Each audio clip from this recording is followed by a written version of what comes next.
With us at Limuru, we have... They walked to Chungwa House to present their resolutions from the Limuru 3 meeting last month. Limuru 3 conveners on Thursday met with the ODM party leadership led by Raila Odinga to present their resolutions to the Orange Party. Part of the resolution was the one man, one vote, 1 shilling revenue sharing formula, which Odinga now says he fully supports, drawing similarities from the defunct BBI. You agree with this phrase that is one man, one vote, 1 shilling. I agree totally with this. I'm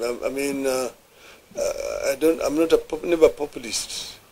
I always talk with my mind openly. I know that it may not be very popular in some quarters, but let us have this conversation.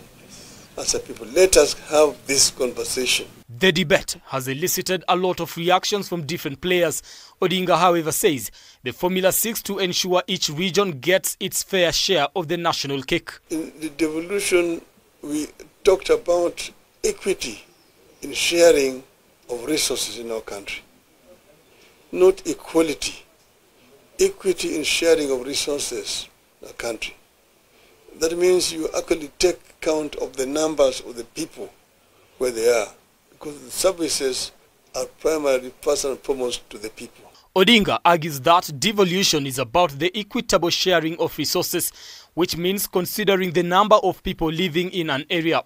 The former Prime Minister now says the idea has been misrepresented.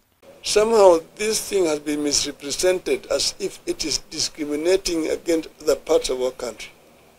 Nothing could be further from the truth. It is not a question of discrimination. We want to ensure that each and every Kenyan gets a fair share of resources created by our sweat. This is what it is. It cannot be right that some children should get more money as bursary than other children in other parts of the country. It is a proposal that has sparked a heated debate across the political divide, pitting Deputy President Rigathi Gachagua against President William Ruto's allies, who have labelled him ethnically biased. He is seen the light. His soul was now become a pawn. Leaders from the Mount Kenya region have been at the forefront championing for the formula, citing the current model's inadequacy in addressing development needs. Under the current revenue sharing formula, population covers 45%, basic equal share covers 25%, poverty covers 20%, land area covers 8%, and fiscal responsibility covers 2%.